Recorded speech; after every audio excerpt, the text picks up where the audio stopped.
How's it going, everybody? How is it going? It's Wednesday. Dungeon Talk Podcast Day. I'm excited. Also, Queen, you're not allowed to die. That's an order.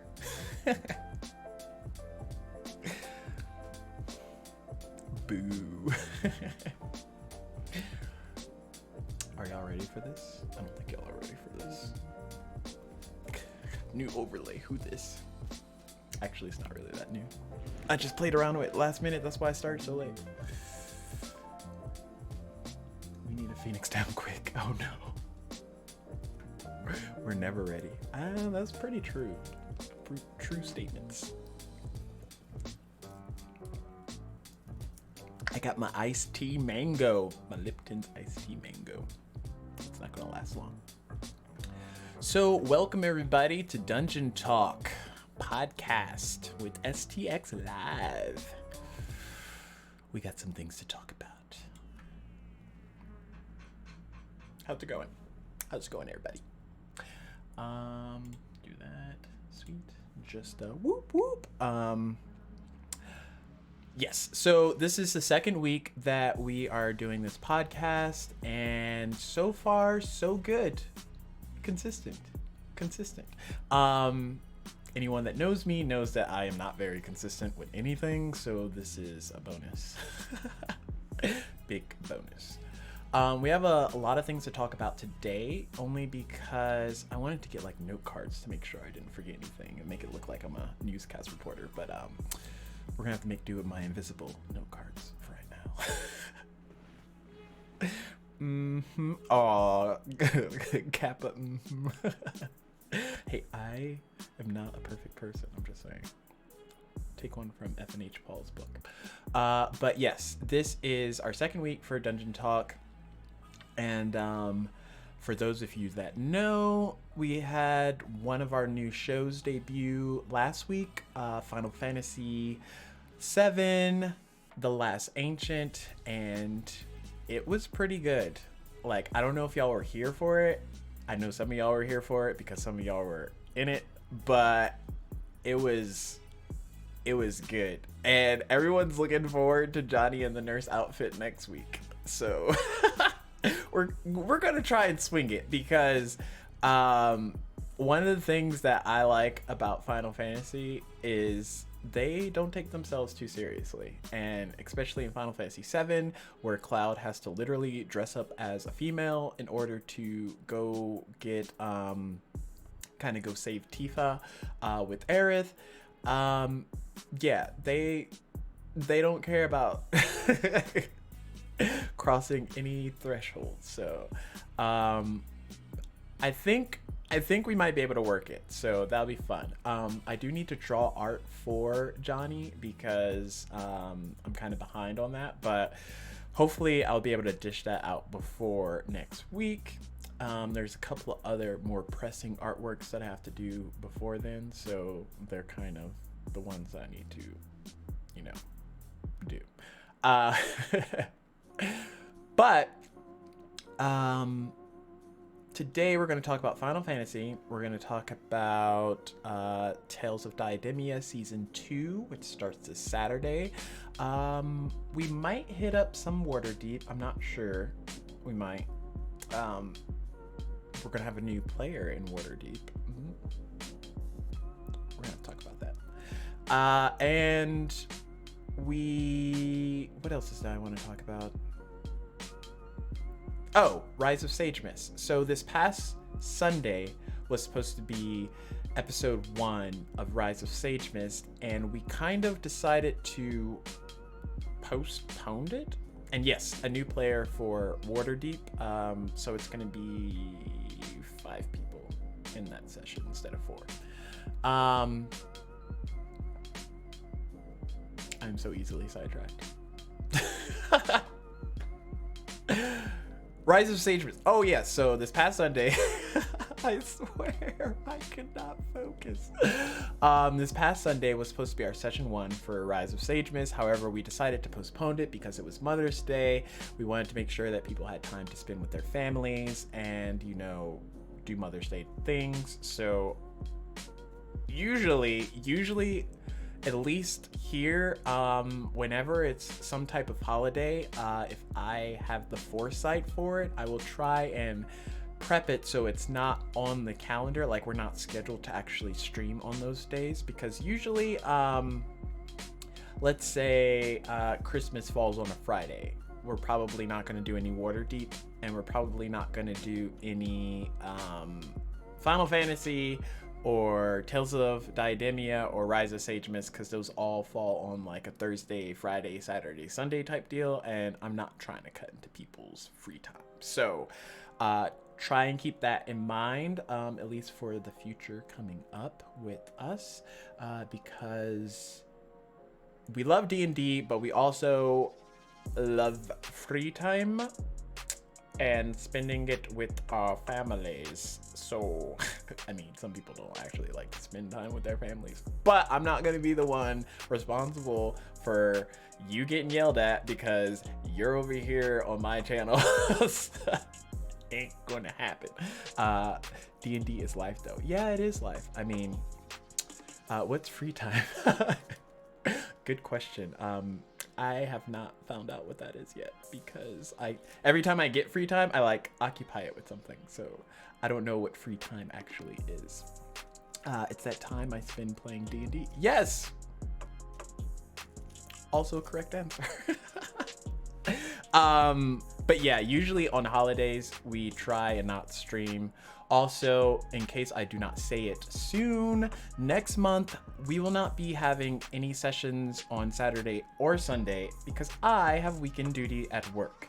So we're gonna not have 2 sessions of Tales of Diademia, and we're not gonna have 2 sessions of Rise of Sage Mist. However, we're gonna give you like a little taste of Rise of Sage Mist on the 23rd, which should be a Sunday of this month, and then you're gonna have to wait an entire month before you get another taste. So it's gonna be like a sneak peek. We're gonna introduce a lot of things, and yeah, it's gonna be great because I'm sorry, what? Gets bad. Yeah, I have weekend duty the entire month of June. So in order to make sure I'm not supposed to be streaming when I'm at work, I'm just not going to do any weekend streams. Just to save myself the heartache, save you all the heartache of me having to cancel last minute. Like, who sneezed? Oh, I got a break. Everybody's on base. Let's start with that. But yes, it'll actually be like a good thing because I'll be able to flesh out a lot of other stuff within that time and kind of like mainstream everything. I don't know how to phrase it. I don't know how to phrase words. But yeah, just look forward to June only having our sessions during the week. So it's going to be 2 sessions per week, either Curse of Strahd and Waterdeep plus Dungeon Talk, or Final Fantasy and Diademia Aftermath plus Dungeon Talk, because Dungeon Talk's every Wednesday. Just saying. Let's see. What else are we going to talk about today? Actually, I could just kind of look real quick. Okay, we're going to talk about Final Fantasy, Rise of Sage Mist, Tales of Diademia Season 2, and Diademia Aftermath. So, yesterday, I got an epiphany. Like, I got a lot of shit done. I did a timeline, which we're going to go over here later, because I heard from a certain someone that it's a little difficult to understand what the timeline is. So we're gonna go over it, just so everyone's tracking. I'm looking at you, queen. So without further ado, let's just hop right into it. So, in case you don't know, this is a sneak peek of what the overlay for Final Fantasy VII The Last Ancient is going to kind of look like. So, as I said, I haven't drawn John artwork yet. So his icon doesn't have any imagery of him, but he's going to go there. It's going to show you, like, obviously it's going to be a clearer image because it's going to be like the whole screen, and I'm not condensing it and shrinking it into weird proportions. Your face, though, when I'm just like, I'm doing like the Justin Timberlake. You looks like you're done with people's shit. I mean, I'm always technically done with people's shit, but in this particular case, we're just gonna go over it so that everybody understands what the timeline is. No, big, it's all gonna be fine. But yes, this is kind of the layout that I'm working with because. So here's another thing that has happened. I am going to try and shift our podcast sessions over to Foundry just so that we're all in the same bucket. The only thing is with Foundry, I need to figure out how to do a couple of more things, like add in maps to the right proportions, because it's not as easy as Roll20, which is funny because we're using Roll20 today to show you all this stuff. But ideally, I would like us all to use the same platform just so that it's either Foundry or Tailspire. Foundry or Tailspire. If it's the podcasty types, Foundry. And if it's something that I can work in Tailspire, I'll do it in Tailspire. But the thing I like about Foundry is I can do some animated maps. I can do some cool lighting effects. Again, all this comes with like a learning curve. So give me some time. I'm gonna figure it out. I'm gonna watch some more YouTube videos and we're gonna figure it out together. You know, there might be a couple of streams where we have a little hiccups, but for the most part, we're gonna get through it together as a family. I'm just saying. Okay, so as you can see in this overlay, obviously you'll see my beautiful face at the top left, and the middle part, the middle image, is going to be a cycling image of all the different characters that are in the party, plus possibly some NPCs. Not really, saying I'm gonna draw a lot of NPC artwork, but I might draw some Marlene and Denzel artwork and show like what their stats are as well. Even though we should have the overlay on the stream that lets you see what the character sheets are for the characters, just in general. This way, if for some reason, if we just can't get Foundry to work, which I've done a lot of rolls and everything through it, as you can see in the bottom left, but just in case it's not working, we can still default back to our character sheets that are on D&D Beyond and kind of do rolls that way, or just do regular dice rolls through our hands. I don't know. Or he really has to go to the bathroom. Oh no. Looks like you're done. I mean, I don't have to go to the restroom right now, so we're good. But yes. So that middle top portion is going to be cycling through all the different character images and showing their stats, as well as other, class features, things of that nature. Kind of like breaking down and showing, in Laura's case, Laura Verdant, it'll show that she's like a gunslinger, what her stats are, like her strength, constitution, wisdom, those types of things. That'll all be in that kind of big area. Right below, obviously, would be the map and the other interaction areas that we will come across if for some reason we're just doing a role play section.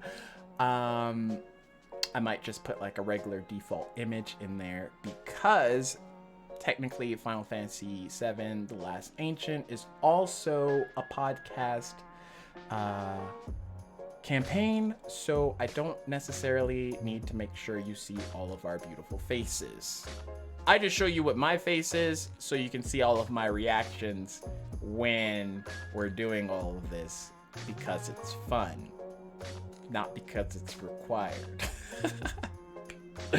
But yes, and then obviously in the bottom left, you will get to see all the different roles that the characters or the players are doing for their characters just on the fly. And the cool thing about that is we actually are able to make materia and other things so you can actually like see like what fire materia does, and I'll be able to work in upgrading it to higher levels a lot easier, because when it comes to character sheets, Foundry got it right. Sorry, Roll20, but your interface for character sheets is just like, it's like pulling teeth sometimes, because you know what you want to do, but you can't figure out how to do it on the thing, and then I just want it to be easy. I just want things to work. Anyways, that's something to look forward to. This overlay you'll get to see in probably let's say next Thursday when we air the next episode of Final Fantasy VII. This layout should be good and ready. John artwork as well. It'd be cool if I drew a picture of Nurse Johnny and just swapped it in once he put his nursing outfit on. That would be it'd be overkill, but it'd be funny. So let's do a little quick recap of what happened in the first episode, just in case you weren't there. And we might run, because I thought I was gonna make this like roughly an hour long for the podcast each week, but considering how I got everything set up, it might be longer. Bear with me. So, in that first episode, we open up in Edge City at Johnny's Heaven, where Lore is currently, sitting down, drinking just a glass of alcohol, most likely. When Mel comes in off of work, requesting a drink from Johnny, catching up. He asks her how her day went. Just a normal jibber jabber. He informs her that there's this new like Silky McSilky Silk person over there in the corner. Well, not corner, like over at the table. To which Mel just like gets her drink and like goes over to say hi, because that's how Mel is. She's just, point A, point B, boom. Quick ways, one line. Anyways, she goes over, introduces herself, sees if she could sit down with her. Lore says sure. They get to talking for a little bit. Mel kind of gets the sense that Lore doesn't have good memories with Ed City and or Midgar, and before anything really like go too far left or right, they are greeted by two guests that enter the bar by the name of Reno and Rude. For those who are Final Fantasy fans, you will understand that Reno and Rude work with Shinra as Turks. They are part of the Turks, and the Turks is pretty much like if you had like a special investigation agency, the Turks would kind of be like the thing. So Shinra has like their own investigation branch. They also have Soldier, which is like their military branch. So depending on where you fall, you kind of like go to Shinra and get a job that would best suit your I don't know, job skills training thing. I don't know. Whatever you want to call it. So anyways, what we find out is Lore is actually an ex-Turk, as in she used to work for Shinra. However, as she told Mel kind of shortly after talking to her, she kind of ditched the place after finding out that they were responsible for dropping the Sector 5 plate on the slums, which ended up killing her sister. So once you understand how Shinra works, you kind of have like a moral ground to go by. So you can either choose to ignore it and act like everything's peachy king, which I feel like a lot of people who work in that upper class type level just put on blinders because it's like not their problem. They don't see it every day. It's kind of like homeless shelters or starving kids in third world countries. Like, because you don't see it, you can more easily ignore it. Not saying that everybody ignores it. I'm just saying if it's not readily in your face, it's a lot easier to put it on the side, just not look at. So because of that, Lore ended up quitting the Turks. She's not gonna play that, drinking the Kool-Aid thing where just because her life's good, she's going to forgive Shinra for all of the like bad that they're doing. This in turn causes Rude doesn't really say anything. This in turn causes Reno to inform Lore that her partner has recently been med-boarded. Is that the right word? Basically, he's in the med ward right now, recovering from a really bad mission thing that he was doing. Anyways, Reno gives her the information of where he is staying, and then Mel kind of like gets the sense that Lore doesn't want him there, so she pulls out a wrench and like whacks it against Reno's kneecaps, and then he gets the abrupt idea that he's not wanted there right now. So he makes a quick exit with Rude. Rude pays for their drinks before he leaves with Reno. Lore proceeds to tell Mel that she's going to go check up on her partner, to which she ends up getting on her motorcycle and driving over there, eventually arriving, and after speaking with the attendant out at the front desk, she informs her that John is like a couple of rooms down. She goes to see him. John's like, he's got wires and everything hanging out of him, like he's in bad shape. He has a metal plate on the top left portion of his head that was not there the last time Lore saw. After informing or inquiring about how that happened, he tells her that he kind of got shot in the head. So he's not all there. Well, the meds are helping, but he's not all present at the moment, still recovering very, very greatly. They have a small interaction. Lore informs him that these papers are kind of requesting for him to, not be part of the Turks anymore, which she's used to. When Shinra is like done with you, they're kind of done with you. So John ends up finding out where Lore's going to be staying in Edge City and says he'll probably catch up with her later. Lore leaves, and before she actually exits out of the med ward, she encounters Elena, who also works for the Turks. And for all of you Final Fantasy fans, she's the blonde that kind of has like the crush on Sang, and she has a small brief interaction with Lore, but ultimately Lore ends up leaving on her motorcycle and going.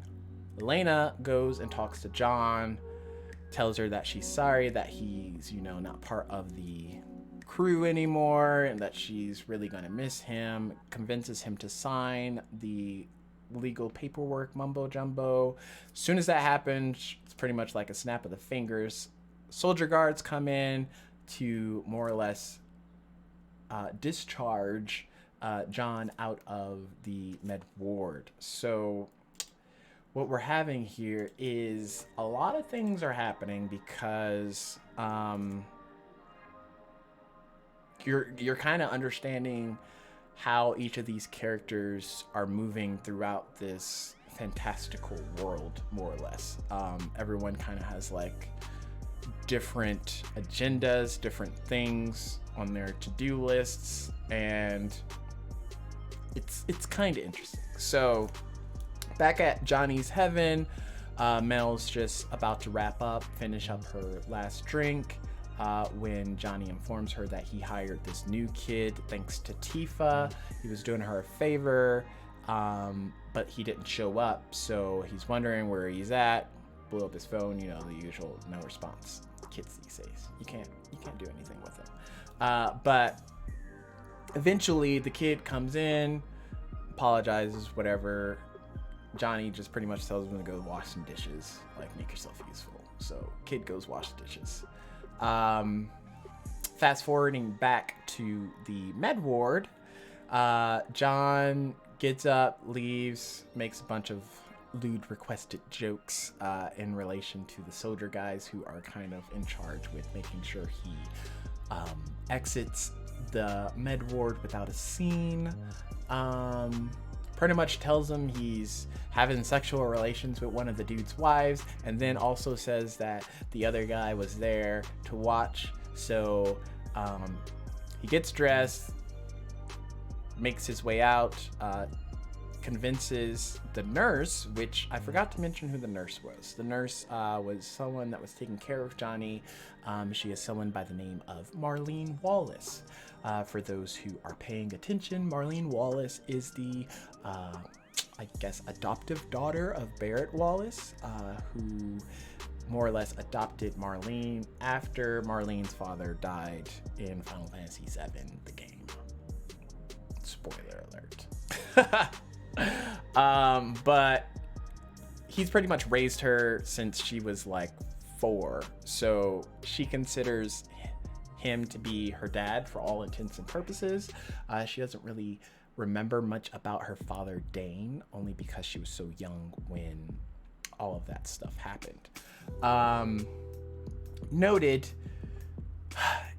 John convinces Marlene to distract the guards enough for him to go into the locker room and get one of the guys' keys to their truck, and then exits that way. He drives the truck off the premise and makes his way to Edge City. Meanwhile, let's see.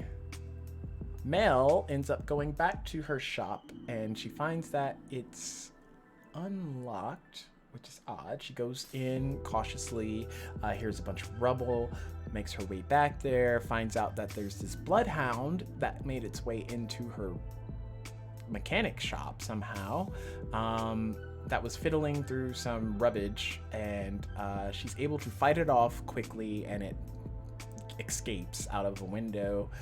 She finds out through the rubbish that it was going after some materia that she didn't know was there, which ended up being some cover materia, which a little clue in on cover materia, it basically gives a person resistance for taking the damage of an ally that is hit. In D&D terms, that basically means if you are going to attack someone and you hit them, and let's say you're doing 40 damage, if Mel uses her cover materia, she is able to intercept and take the damage and half that to 20 instead of the full 40. So she can kind of use that in conjunction with her chakra materia, which gives her health back based on damage that she receives. So if it's critical damage, she gets more health. If it's regular damage, she just gets health back. It's kind of a way to keep her going in battle longer than if she didn't have that material equipped. Basically, after the Bloodhound ends up leaving, her phone rings. It's Johnny. He tells her there's trouble. She makes her way back to Johnny's Heaven, only to find that there are multiple Shinra agents there, Shinra soldiers, who have their guns trained on Johnny. Now, I know this might sound slightly confusing because there is a Johnny from the Final Fantasy franchise, and there is also a John Armstrong that is a player character. Johnny and John are not the same person, even though John makes the joke from time to time that he owns Johnny's heaven. It's kind of like one of those things. But aside from all the other NPCs that I might occasionally give the name John, there's technically only 2 Johnny type characters that you kind of need to worry about on a mainstay type deal. John Armstrong, and then Johnny, who owns Johnny's Heaven, which is the bar in similar to Seventh Heaven's fashion, which was the bar that Tifa had. It's kind of like a Kudance, or however you want to put it. Mel arrives. Because Mel is Mel, Mel quickly sees the situation and attacks one of the guards, grapples him down, and starts punching his face. This could have gone multiple ways, but she's able to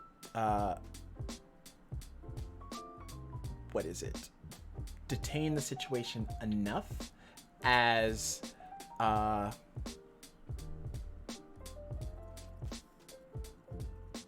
what I forgot to mention was when the Bloodhound left the mechanic shop, Lore was driving past and saw and made her way to the mechanic shop to see Mel, and then when the phone rang, they were both able to make their way back to Johnny's place. So Mel and Lore are both there at Johnny's Heaven.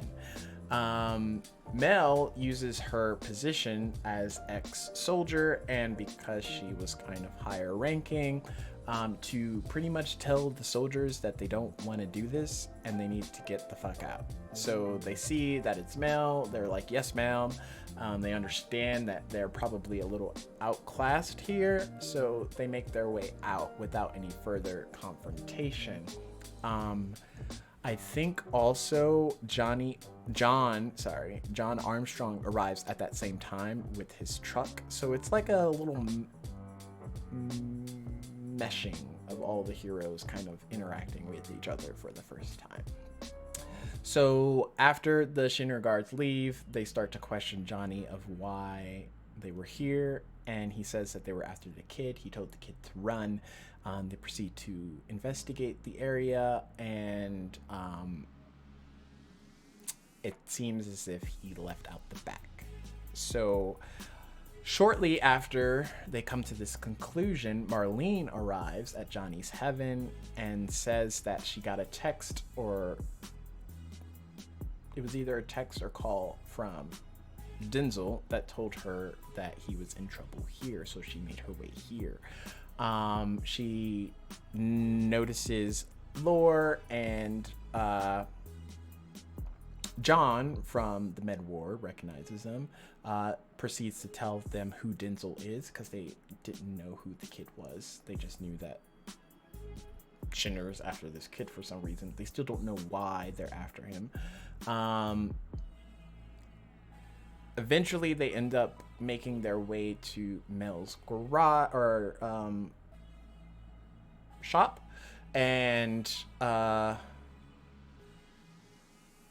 what's her name? Marlene gets a text from Denzel telling her that he is at the place, which ends up being the church that's in Midgar. She's informing the others. They all gather up, make their way on the roughly 3-hour trip it takes to get to the inside abandoned slums area of Midgar. And eventually they find Denzel. He informs them that he doesn't know why Shinra is after them. He wonders why Marlene is with 2 ex-Shinra members, and the party ends up agreeing to try and infiltrate the Shinra building that was recently built on the west side of Edge City. They just need to gather some things and make their way there the next morning when it opens. Deciding to split up into 2 groups would be the best case. As they're driving back from the church to Mel's apartment, they are attacked by multiple bloodhounds, and they make short work of it. of them, and eventually they make it to Mel's apartment. Mel, no, not Mel's apartment, Marlene's apartment. Sorry, why did I say Mel's apartment? Anyways, Marlene brought them back there because Marlene believes that she can get a uniform of the same size for Mel, so that with herself and Mel, they can both infiltrate the Shinra building as just people that Shinra doesn't know, while Denzel, John, and Lore sneak in other ways. Hopefully by being a distraction, they can give the others time to find out why exactly Shinra is looking for Denzel. Before any of that can happen, the newscast expresses with a kind of like, "This just in, breaking news" type deal. The Shinra building was attacked by some type of mortar, rocket launcher. It's not really clear. It just knows that the building itself is on fire and smoking. Some of the members are able to see that there is this velvety cloak type deal that's kind of like tattered up that is in the background that disappears shortly after the camera pans up to look at the Shinra building, which indicates, spoiler alert, that the character Vincent Valentine might be showing up in the next episode. So that's kind of a recap of the first episode, which we had a lot happen. We introduced some of the mainstay characters that have been in the Final Fantasy VII franchise since it was invented, and we also introduced a lot of new characters as well. Because of this, I have this idea that I'll gradually introduce different members of the mainstay Final Fantasy party. That way we're just not overtaxed with, I don't know, a Tifa cameo, a Cloud cameo, a Barrett cameo, those types of things. By having one of the characters appear in a set episode, it'll kind of give you like an insight of what they've been up to since I believe we said 12-year gap since Advent Children. So look forward to next Thursday when we dive even deeper into the Last Ancient campaign, because so far things are getting pretty exciting, and we're gonna try and convince John to wear a nurse's outfit, so that's gonna be fun. Nurse John is gonna be showing some legs, just saying. So that being said, we are going to transition over to some talk about one thing that I am anticipating quite a bit, which is Rise of Sage Mist. So we're actually doing good on time, so I'm not too worried. But sorry. So Rise of Sage Mist is a story about the Sage Mist Academy, which takes place in the city of Sage Mist. It's all part of the Diademia lore, the world of Diademia. So when we're talking about Tales of Diademia or Diademia Aftermath, or even some of the campaigns that we're doing now with Curse of Strahd and Waterdeep, it's all getting interconnected to each other, which you're gonna be able to see a little bit more of that when I go over the timeline, because I'm gonna try and explain it to where you can see how everything's starting to get interwoven with each other, if that makes sense. So Rise of Sage Mist it tells the story of how the Sage Mist Academy became so prominent and so well known, even though we're going to start roughly, let me make sure I get this right, because I don't want to say the wrong thing. Let's see. Sage Mist was built So, Rise of Sage Mist takes place 20 years after the Sage Mist Academy was built in Sage Mist City. And this is because Sage Mist was built during the war conflict between Triperian and Yvain. Triperian Empire versus like Yvain sympathists. So the school kind of gets this restructuring of allowing humans to attend and things of that nature. Where before it didn't really like have that. And it's also allowing new branches of magic to be studied within the academy, because one of the main things about the differences between Triperian Empire and Yvain is that there was a class divide when Triperian first arrived in Diademia. Triperian brought with it wizards, artificers, clerics, paladins, think fighters, things of that nature. Oh, also bards. Where Yvain had more warlocks and sorcerers and druids and rangers, like those types of classes. So there was, early on, there was a divide as far as what each side could contribute to a single battle. And it was only until later that that divide kind of like started to fizzle out, and people from each side was learning more about their technical enemies' capabilities. So you would get wood elves that took up wizard classes or artificing, or you would get humans that were learning sorcery. Like, there's a bunch of stuff.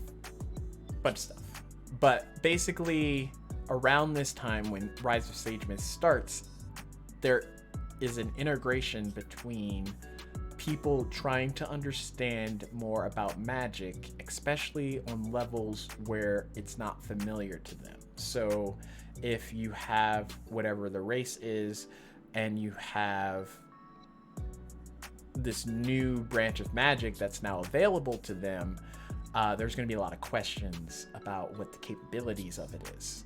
And Sage Mist kind of serves as the answers to those questions. The teachers all specialize in a single branch of magic, and I try to work them in a way that catered around their specialty spells. So for the most part, unless it's something that the class, like if they're a wizard or a sorcerer and their class traits just like, or their race just gives them something that they learn innately, I tried to make it to where most of their spells are just from that singular branch of magic.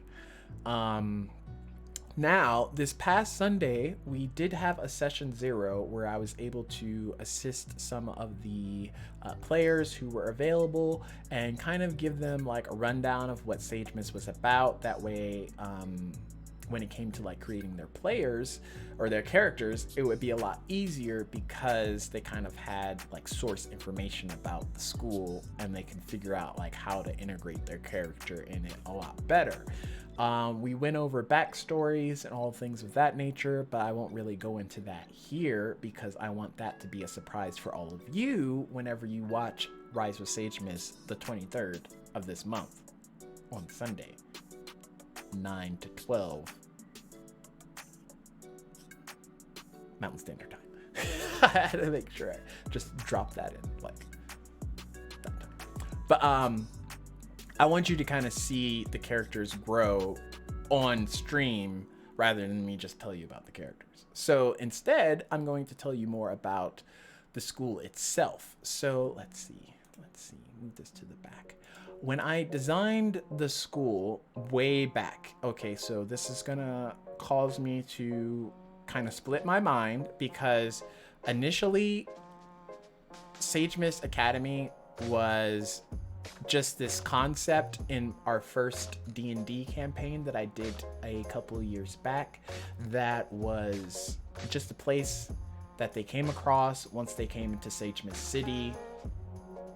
Most of the magic users knew about Sage Mist Academy. However, not a lot of people attended because, as you can guess, there is a tuition fee that happens. So basically, you kind of have to have money in order to be able to go to this school, or you have to know somebody who's willing to pay the money that it takes you to go to this school, because it's not free. Like, they're not giving away this knowledge just freely to anyone that, you know, Tom, Dick, or Sally that wants to come and be like, oh, I want to learn about magic. It's like, okay, cool, but you gotta pay. So it's an interesting thing. And what's more interesting is I kind of built this school in a way that, like, everyone gets like that Hogwarts nostalgia, or, you know, the idea of, ooh, if I could actually learn magic, like, what kind of stuff would I do? Like, how would it what kind of magician would I be? Magician, mage, magic user, person. Anyways, we've seen it all. We've seen the magicians, we've seen Harry Potter, we've seen every kind of rendition of magic used in a fantasy setting overall. And I basically wanted to take all that and also mesh it into the world that I was building. So structural wise, Sage Mist City itself is built in a valley. It's built kind of out of the open, if you will. You kind of have to go out of your way to find Sage Mist City, and then if you do, it's also slightly difficult to make your way to it. So it's built in a valley. There's like a bridge, magical bridge most likely, that wards off any outside people from just happening into the city, if that makes sense. The city itself is like magnificent. It's structurally not sound because it doesn't make any sense. It's like a bunch of people cast like the tiny hut spell, and there's just like houses coming off of houses, coming off of other buildings. Like, it doesn't make any sense. But there's a monorail system that kind of like you get on, and it takes you to any part of the city that you want, so long as you pay like tax fee on it, like, you know, taxes, because why not? So you come into Sage Mist City, you're able to get on this monorail system, you're pretty much able to say where you want to go, and it takes you there like instantly. And as soon as you walk out of the monorail, you're in whatever building you want to be in. That's kind of how like this magical city works. It doesn't work on a logical, like, I'm gonna walk to this store and like make my way there. I'm just gonna magically get myself to this store. That's kind of how Sage Mist works. And it's intricate enough and weird enough that it kind of like, you don't really look too deeply into it. There's a lot of different factions and organizations that work within the city. Obviously, there's areas that you can like walk around within Sage Mist, but if you're trying to get from like one point to the other, the monorail system's probably the best way for you to go, considering it's broken up into different districts based on just what part of the city that you're in. So when Sage Mist City was built, it was built from level 3 to level 2 to level 1. Level 3 is like your poverty level, like the slums, like poor, more not rich people or not moderately well off people. Everyone else lives in level 3. People that want to be close to Sage Mist but can't really afford the lavish life of Sage Mist live in level 3, just to put it into perspective. Because of this, level 2 is like your shopping district. It's your, you know, middle class.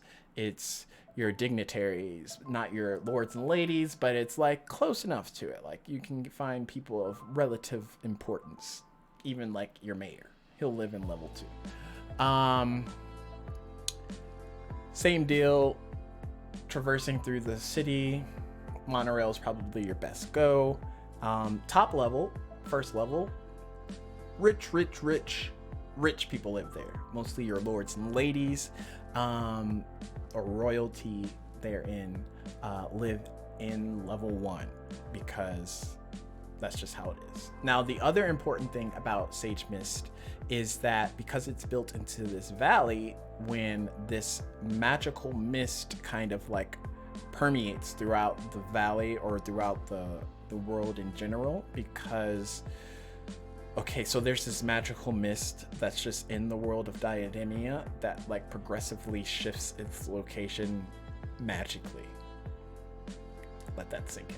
So because it doesn't make any sense, it can make all the sense. So it could just show up wherever it wants to, especially in our first campaign. It showed up all the time, which you kind of found out that the main enemy in the first campaign could kind of like control the mist. So that was something of importance. Anyways, there's this mist that travels through, and when it settles into this valley, it covers it covers all of level 3 and it covers most of level 2, and your rich people can kind of like look out on their patios and see that the mist is there, so they know not to like go out wandering into it, because a lot of weird stuff happens when you travel in the mist. The other thing that we have to talk about, obviously, is that the Sage Mist Academy is also structurally built within the middle of the city, and it also follows the tiers of magic or poverty separation. So it has its level 3 professors, it has its level 2 professors, and it has its level 1 professor, as well as the headmistress, which is Anastasia Faerun. She is the headmistress of the Sage Mist Academy currently, and she is kind of roughly to the point, relatively helpful. It really depends on the day of the week. She might not be in a good mood, just saying. So there's all these different characters, most of which will get introduced maybe on the 23rd, it depends, but there's going to be a lot of characters that we in general would keep track of, and they all attend this school. The school, while you're in the school, you're allowed to go to any level that you normally well, not normally, any level that you would like to go. If like you have a class in the first level, but you're like a 3rd level poverty person and you're just like in the school, you're still allowed to go to the first level to go to your classes. It doesn't segregate you. However, if you want to leave the school, you can only leave at whatever your level of poverty is, which is just like something to take into consideration. Like if you were really poor and you had like a patron that gave you acceptance into the school, you got accepted into the school and you tried to leave at the first level, the guards are going to be like, no, like go downstairs. It's just how it is. But yeah, so depending, like, it's going to be interesting. All the teachers are going to test the students regardless of their age, because there's no real age limit and no age starting. As long as they can use magic and understand the properties of magic, they can probably attend or make their way into the Sage Mist Academy, so long as their tuition is getting paid. Like the academy doesn't care if you're like 12 and you want to study all these different magical schools. It just wants to make sure it's getting paid at the end of the day, because that's how, you know, businesses work. So yeah, I wanted the school to kind of feel super magical in a way, because for Rise of Sage Mist in general, I want to use Tellspire, which is a new program that's kind of being used by a lot of DMs throughout Dungeons and Dragons. It's a very powerful program, and it's also a very complex program, depending on how much you want to put into it, or if you don't. Like, you can pretty much build anything from scratch, or you can just copy paste somebody else's work into your thing. It doesn't matter. It's just, it is what it is. Because it's a new program, I kind of want to understand it more before I fully sink my teeth into it. So I'm going to be taking the next couple of weeks or next few days to try and understand more about it, because the last thing I want to do is be streaming and wanting to do something while I'm streaming and not know like how to do it. So I'm gonna watch a bunch of YouTube videos, and then I'm also gonna like ask a bunch of questions and go from there. But yeah, hopefully Tales of Diademia Season 2 and Rise of Sage Mist will be the first two starting sessions where we use Telspire. So our weekend sessions are going to be Telspire, and then our during the week sessions are going to be Foundry. So that's going to be interesting. Let's see.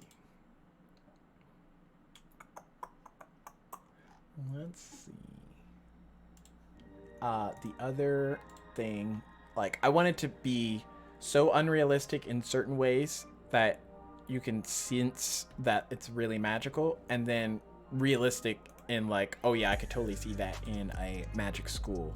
So that's kind of like where I'm going with all this. Depending on which part of the school you're in, you would just get like a completely new experience, and I think that would be really interesting to bring out in the sessions. Not probably going to be able to show this in Telspire, but we're going to talk about it when we're doing our roleplay sections. I do not have any overlays ready for this yet, because it's going to be an overlay, hopefully, as long as everyone gets back to me and says that they can do Zoom, it's going to be one where you actually see our faces. Same for Tales of Diademia, that's going to be one where you can see our faces as well. So the overlays kind of have to like balance out and make sure that you can see us as well as character information and the map, which will be like a projection of Telspire onto into view for everybody else. So the overlay for that's going to come together, but it's also going to hopefully balance out and like look nice or whatever. But we're going to have for all these sessions that I do, normally the way that I DM is I try to have a balance of role playing as well as a balance of battling and using magic or your characters in various situations, also reflective to your level.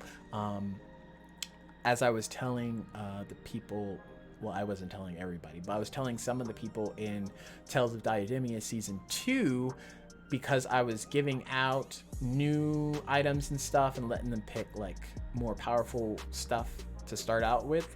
It's because they're probably going to be getting hit a lot harder, because Season 2 starts everybody out at level 10.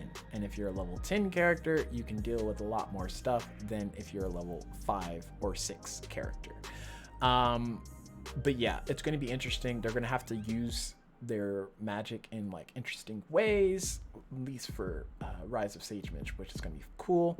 I'm going to have various tests. So the teachers themselves, they specialize in certain branches of magic. However, I am going to have this displayed in a unique and interesting type way, where let's say the illusionist professor will have you open a demi-plane rift, whatever you want to call it, and go into this other world and encounter something there, and you have to defeat it. I was also telling them that there will be temporary feats in certain classes that they have to research around the school to figure out what the best feat should probably be based on like their options, and then they are going to be tested and sent into a particular situation where if they pick the wrong feat, then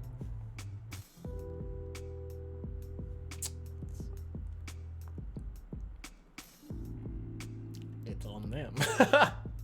But it's going to be cool because it's going to force them to actually have to like study to a level of magic to make sure that their character is responding in a way that kind of like befits them and like their character's play style. So depending on if they're a sneaky character or a up in your face type character, they might pick different feats based on the ones that are available to them to better assist that character. And I think that's going to be very interesting to see. There's also going to be similar to how in Harry Potter there was the dueling portion of class.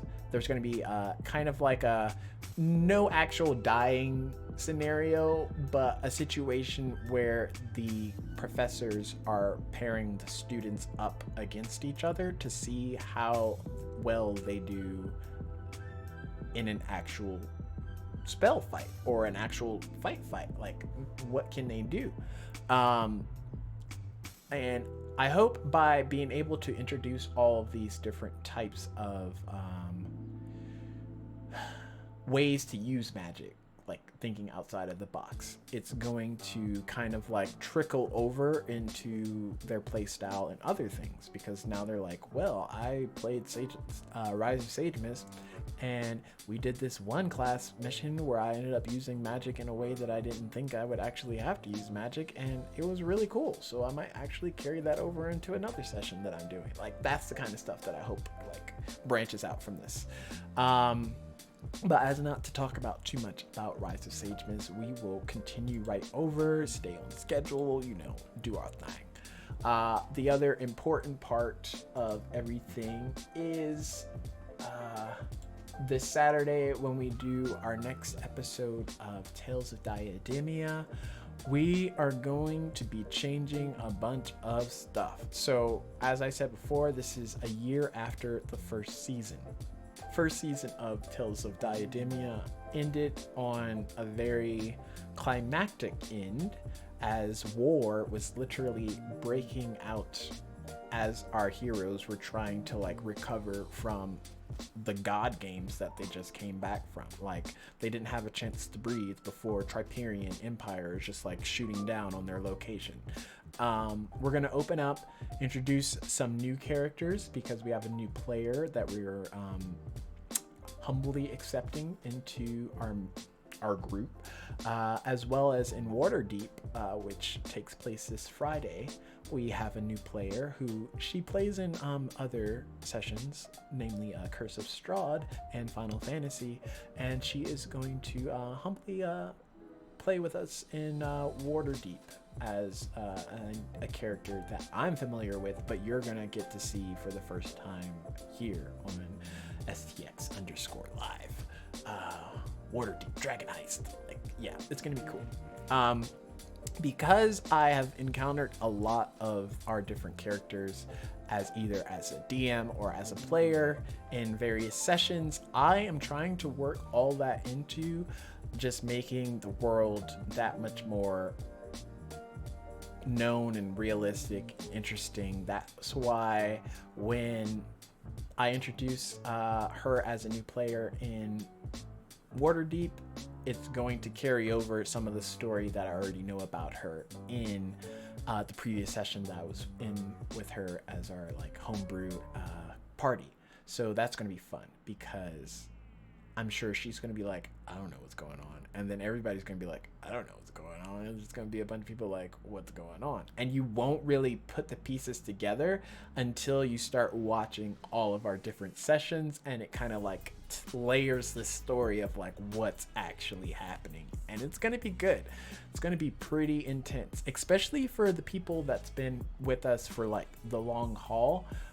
Basically, I'm talking about our cast members who have been with us since back when we were doing campaign number 1, because technically Tales of Diademia is our campaign number 2. It's our second campaign, although it takes place before the first campaign. It's technically still our second campaign. And yeah, there's going to be a lot more nods back to that first campaign that are just like building on top of each other. And then my interactions with other players through other D&D sessions, I'm able to bring in these characters that we all know and love, and also enhance their story by just adding more to it. And it's going to be great because I am excited to see it, and I hope you all are excited to see it, because like it's going to get intense. Saturday, when we do Tales of Diademia, we will pick up a year later. We will show kind of where everyone's at. We'll introduce a new character. We'll kind of focus on his story a little bit so that he can kind of like get a feel for what all is happening. Although I've called him, talked to him, like gave him a rundown of what all happened. Probably gave him more information than he needed to know at the given time, but I figure more information is better than no information. So yeah, that's gonna be fun because it's gonna introduce a lot of new things that our characters are gonna have to work around. Then this coming Monday, when we finally reveal Diademia Aftermath, that's when shit is going to get real. I don't know if you heard me, but it's gonna go down. Like, I am not holding back any bars this first episode of Diademia Aftermath. It takes place, technically, it takes place before season 2 of Tales of Diademia, but after, like literally right after Tales of Diademia season 1. However, it's going to be played in a way that is hopefully going to blow some people's mind, because I don't think anybody's ready for it. I'm not ready for it, and I already know like what I intend to happen, but like it's gonna be crazy, like crazy. That's the easy and like hard way of saying it. I don't know how else to say it. It's gonna be intense because I am starting to layer in all these different things that yay, crazy. Exactly. It's gonna be intense.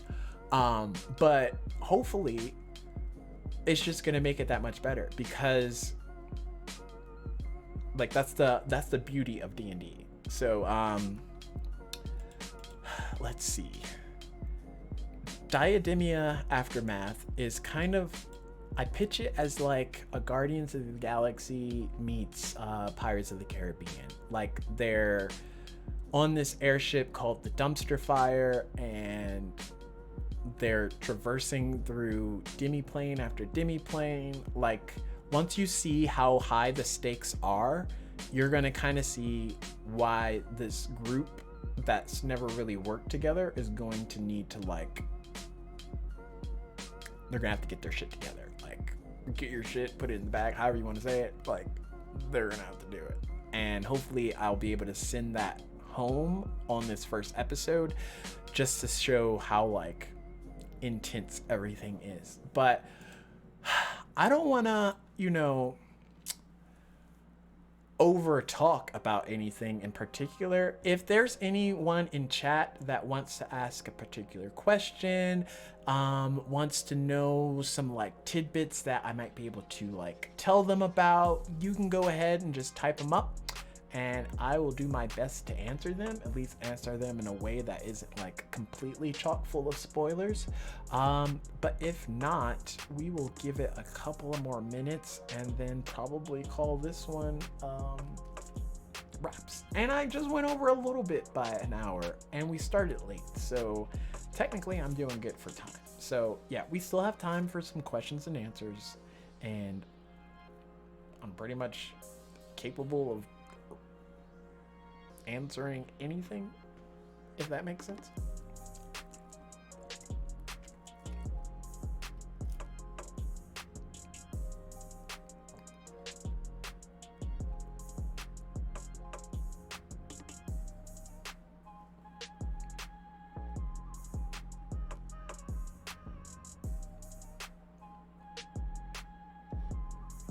Actually, hold that thought. We're going to take like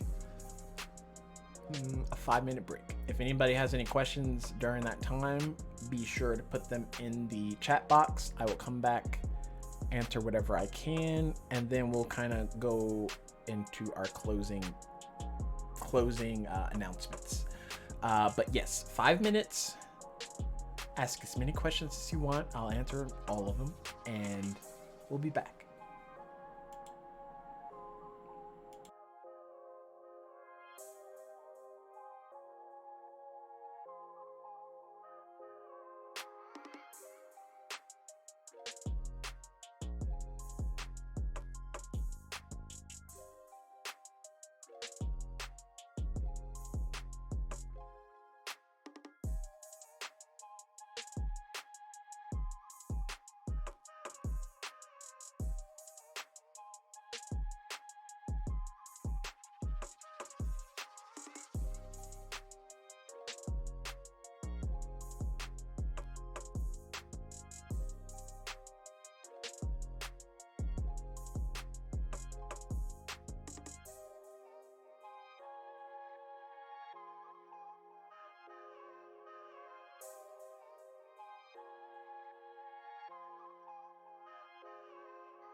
Okay, we are back.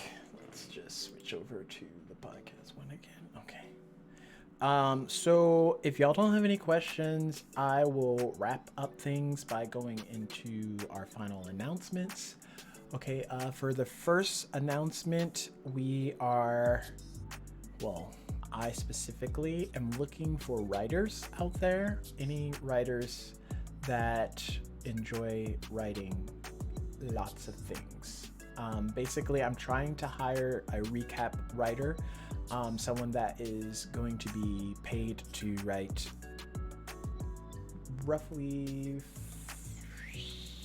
500 to 700 words about previous sessions. And we'll be able to discuss payment and things of that nature. But basically, it's starting to get to the point where I have a lot of recaps that I need to do, and every week the number's just increasing by at least 3. So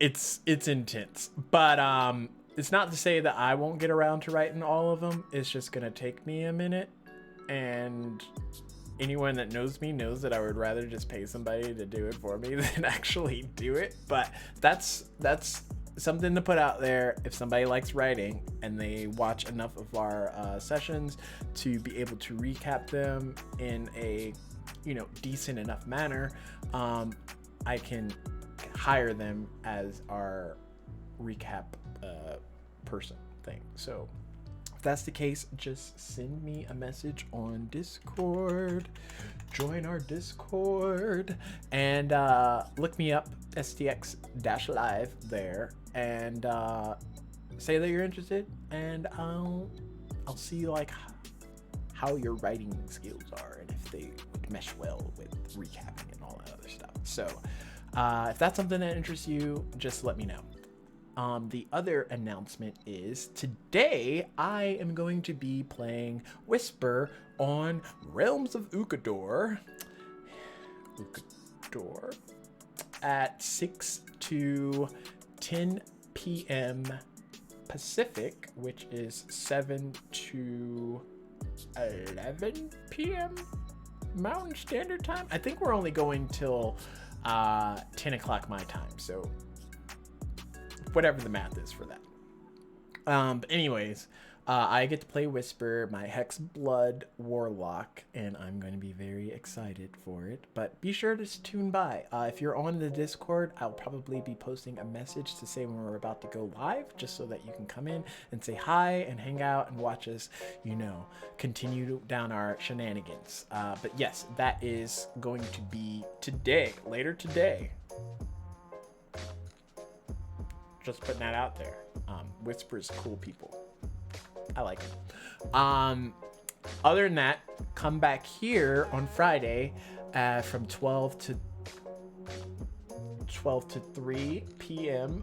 Mountain Standard Time. I had to think, my brain was like, is this the right time? Anyways, 12 to 3 p.m. Mountain Standard Time. Come back here to see the next episode of Waterdeep. We'll be introducing a new character. We'll be progressing the story to the next chapter, and things overall will be rather interesting. After that, join us again this Saturday for Tales of Diademia Season 2, where we start hitting the ground running, because Season 2 is going to be fun and interesting and crazy. And all the things, all the adjectives, all the adjectives. But yes, don't feel bad if you can't make it, because you'll be able to come back here next week on Dungeon Talk, where I will pretty much regurgitate everything that we did since then. So if you can't make it, there's always that to look forward to. And I also have in my below description area place thing pretty much an epiphany or a compendium of all the different episodes that we have had so far for all of our different shows, and I try and keep that updated as soon as I get the highlighted video out for it. So go check those out. Pretty much watch all of them if you want, and catch up on all the different shows that you like and things of that nature. And yeah, so I'm trying to think if I am missing anything. We might have our next giveaway this Friday, and if you're a subscriber, I will have the boons out for what the people in Waterdeep will be getting. Great talk, gotta go be a bounty hunter. Nice. Thanks for stopping by, Fable42. That's where I'm gonna be later today, just so you know, everybody. Come hang out. But yes, as not to beat a dead horse, I'm going to wrap up this session and come hang out next time. Preferably sooner than later. But yeah, take care, and I'll be seeing you soon. Let's see which one. This one.